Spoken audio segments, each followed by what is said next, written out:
I love chocolate chip cookie dough, and this is a quick, easy version that is a delicious option.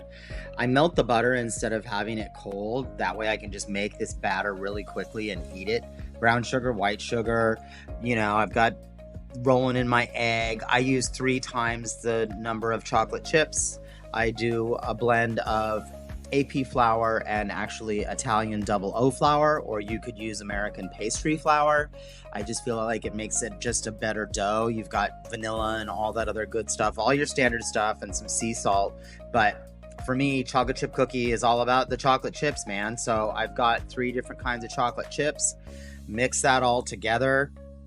Honestly, unless you're coming over, I'm going to just eat this dough throughout the week. But if I'm having a snack just to check that it's good, I'm going to bake it at about 350 till they're, almost underdone. And I'll eat the dough. But if you're coming over, like I said, I'm happy to feed you some cookies with a little oat milk right on the patio. See ya.